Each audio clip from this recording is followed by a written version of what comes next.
Hindi. Ako eh. Huling check ko eh. Oo, TikTok eh.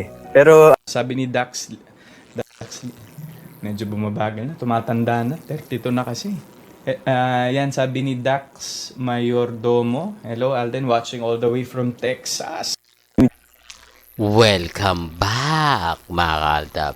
Ito na naman po ang inyong lingkod, si Mr. Destiny. At magbibigay na naman po tayo ng pinakamainit na update po ngayon sa social media. Binasag ko lang po ang video na sinasabing tumatanda na raw po talaga si Alden Richards, kaya kailangan na nga po daw mag-exercise. Hindi po ba ang ibig sabihin ay mga kaaldab, medyo ito na po daw yung ginagawa ni Alden Richards kapag umaga? Hindi po. Ginagawa lang po ito ni Alden kapag may mga bonding moment po siya.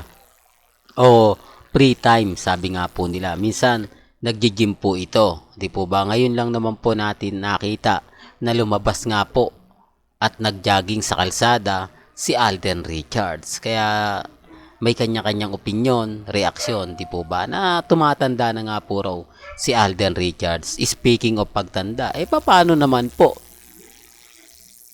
ang taong idinidikit kay Maine Polgerson? Di po ba? At least si Alden mabait, di po ba? Nabibigyan tayo ng update, nabibigyan tayo ng ganap. Ang Armain, meron nga po ba? Wala nga, di po ba? Kaya nga po bitter sila sa akin eh. Kaya nga po asar sila lagi sa mga ina-update ko kasi apektado po sila eh. Tayo tuloy-tuloy yung update, tayo tuloy-tuloy yung ganap. Samantalang sila hirap na hirap po makakuha ng mga update, hirap na hirap makakuha ng mga kaganapan. Di po ba? Sinasabi ko lang po ito para lang klaro.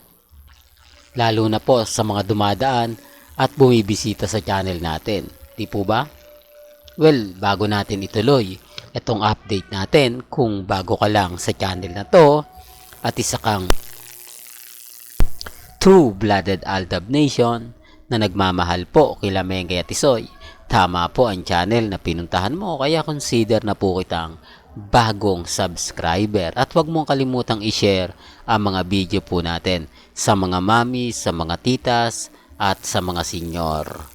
Balikan ko lang po yung mga issue na binabato kay Alden. Huwag po kayong basta-basta magpapa-apekto. Tama po yung iba na sinasabing nagtitrending po yung cut din. Pero wala naman po eh.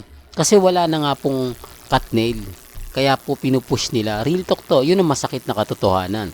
Ang bilis po naglaho. Ang bilis pong nawala. Hindi katulad ng Aldab.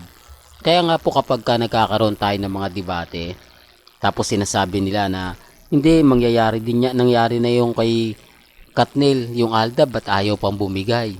Madali po kasi silang sumuko. At siyempre, kumbaga dumating yung point na umami naman yung dalawa eh. Di po ba? Tapos may bali-balita nga daw po na nagkaroon ng kasala, nagkaroon daw po ng secret wedding sila Catherine at si Daniel Padilla. Di po ba? Totoo naman po eh. Well, pasensya na po kayo kung bakit yan ang pinag-uusapan natin. Para basagin ko lang yung nagpapakalat. Kasi sinasabi nga po nila, ganyan ka pala Mr. Destiny. Ang hilig mo pala makakuha ng trending. Bakit hindi mo sinasabing trending ang cut din? Di po ba? Alam naman po man natin mga kaaldab na ginagamit lang si Alden. Wala naman pong post doon si Alden. Pinupush lang po ito ng mga fans ni Catherine. Para nga po mas pagpiestahan. Wala naman pong tumitingin eh. Yung ibig kong sabihin, wala pong pumapansin. Although nagtitrending siya, pero hindi siya binabalita sa mga 24 oras, Philippine.ph, di po ba? Sa mga website. Kasi alam nila na ayaw ni Alden.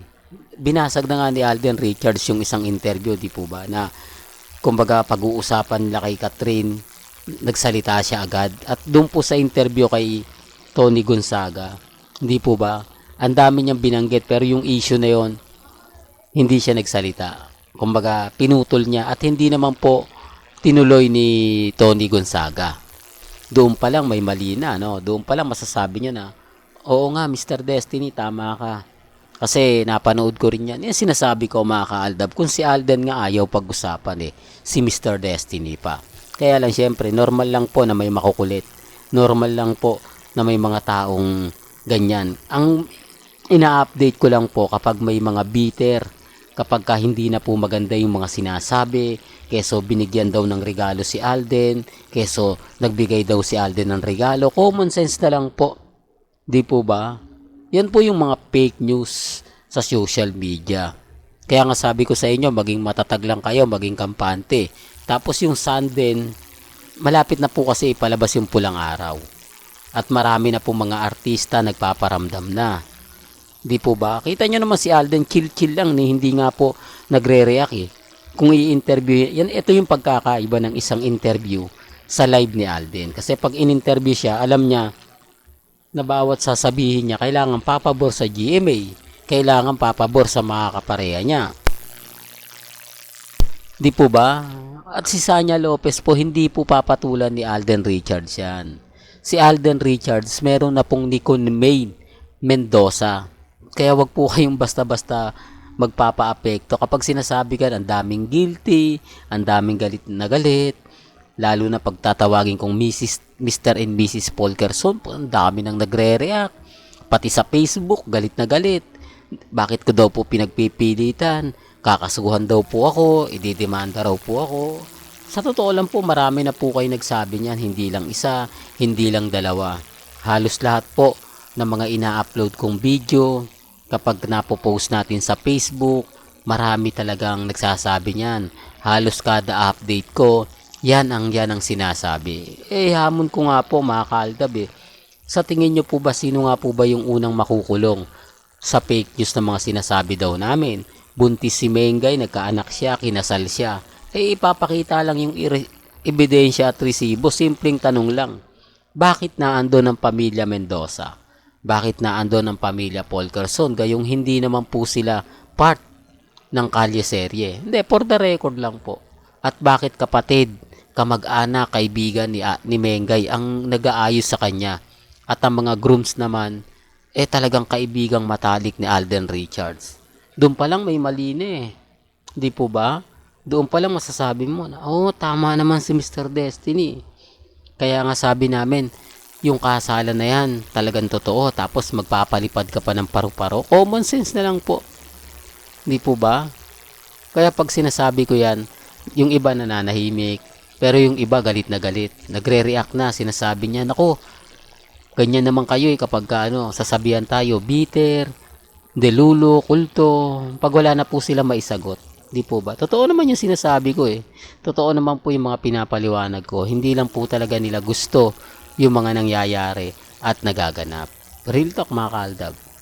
Well, hanggang dito na lang po ang ating latest updates. Kaya kung gusto nyo pa po ng pinaka-latest at sariwang update, abay, tumutok lang po kayo dito po sa channel ni Mr. Destiny para updated po kayo sa mga latest at sa mga bagong video po na ilalabas po natin maya-maya lang. Hanggang sa muli, salamat po sa panonood at pakikinig.